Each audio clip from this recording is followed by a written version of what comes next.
Assalamualaikum teman-teman semuanya, ketemu lagi di Ulas Buku.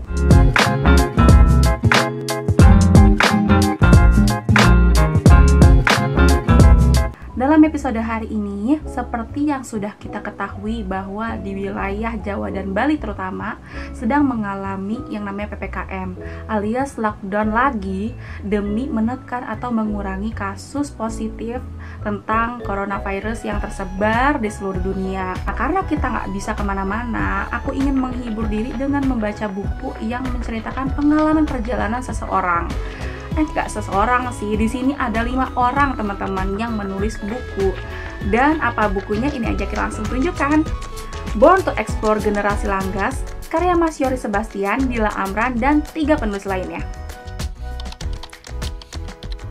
Jadi sebelum ngebahas tentang bukunya, aku mau ngomongin tentang perjalanan ini. Buku ini sebenarnya aku dapat dari Cindy ketika aku ada di apartemennya. Buat kalian yang sudah nonton video sebelumnya, terima kasih. Tapi kalau ada yang belum, silakan nonton videonya karena ini berkaitan dengan video yang waktu itu aku interview si Cindy. Jadi buku ini menceritakan pengalaman perjalanan 5 orang, yaitu ketika Mas Yoris Sebastian dan Mbak Dila Amran ini menggagas sebuah sayembara di mana memilih orang-orang yang diperkenankan untuk mengikuti mereka selama 12 hari berkeliling Eropa. Ini seperti kedengarannya kayak mimpi ya teman-teman, tapi sebenarnya ini sebuah challenge gitu, sebuah hal yang baru dan menurut aku ini menarik banget. Karena kapan lagi kan anak muda kita nggak punya uang, lalu kita dapat kesempatan gratis disponsori oleh brand ternama, yaitu di sini ada handphone Samsung. Selama 12 hari kita mengelilingi Eropa, di mana nggak ada nih rute-rute dari awal, nggak dikasih tahu kita mau kemana-mananya hari ini. Dan setiap hari itu ada kejutannya. Dimulai dari sayembara yang diikuti oleh banyak orang, lalu mereka harus menghadapi seleksi berkali-kali sampai Cindy terpilih di antara 3 orang itu. Nah, sekarang kita ngomongin bukunya. Bukunya ini tipes teman-teman, sekitar ada 145 halaman dan isinya full color. Lihat. Nanti akan aku detailin di akhir video seperti biasa, seperti apa full colornya.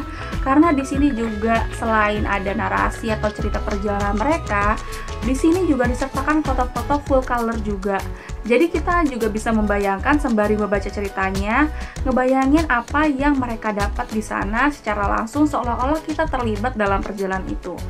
Somehow kayak gini tuh bikin kangen, dimana di tahun 2017, dimana buku ini terbit pertama kali sekaligus perjalanan itu dilangsungkan, bikin kangen banget masa-masa sebelum pandemi, dimana saat itu nggak ada yang kepikiran bahwa akan ada pandemi, apalagi menghampiri seluruh lapisan di dunia ini. Di dalam buku ini, sebagaimana mereka menceritakan perjalanan yang unexpected itu, mereka melakukan perjalanan tidak menggunakan koper, tapi dengan apa? Yaitu dengan tas backpacking. Jadi mereka membawa carrier yang isinya perlengkapan mereka. Mereka mengemas barang mereka sesimpel mungkin supaya bisa masuk ke dalam tas itu dan bisa dibawa selama 12 hari. Selama 12 hari itu mereka pindah-pindah, sebagaimana di sini nggak ada tornya, hari ini mau kemana atau besok mau kemana. Mereka di sini tuh berjalan dengan waktu yang sempit. Gak hanya sampai di situ teman-teman. Sebagaimana kalau mau jalan-jalan kan, kita kan seringnya searching dulu. Terus kita mendapatkan data lewat Google. Nah, di sini juga dijelasin apa yang mereka dapatkan langsung di sebuah negara yang mungkin gak ada dalam Google. Misalnya waktu itu mereka tiba di Prancis.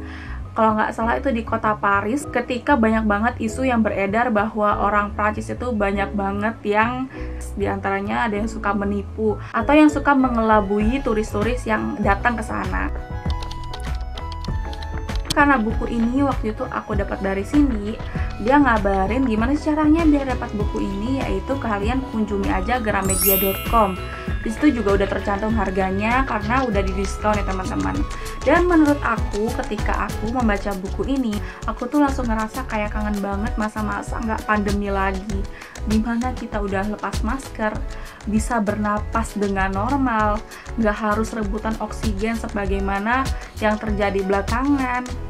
Udah gitu kangen banget deh masa-masa dimana kita bisa kemana aja atau pergi seleluasanya tanpa harus ketakutan terhadap penyakit. Jadi setelah baca buku ini tuh kayak ada harapan gitu, mudah-mudahan setelah ini dunia pulih, lalu Indonesia terutama pulih, begitu juga dengan ekonomi kita, supaya kita bisa menjalani aktivitas normal seperti sebelum-sebelumnya. Oke, terima kasih sudah nonton video ini. Buat teman-teman yang di rumah, tetap jaga kesehatan dan semoga yang sedang sakit lekas sembuh ya. Semoga setelah nonton video ini kalian terinspirasi untuk baca buku di rumah untuk mengisi waktu luang kalian selama PPKM atau lockdown lagi nih. Sekali lagi terima kasih banyak, mohon maaf jika ada salah-salah. Sampai ketemu lagi di video selanjutnya. Wassalamualaikum warahmatullahi wabarakatuh.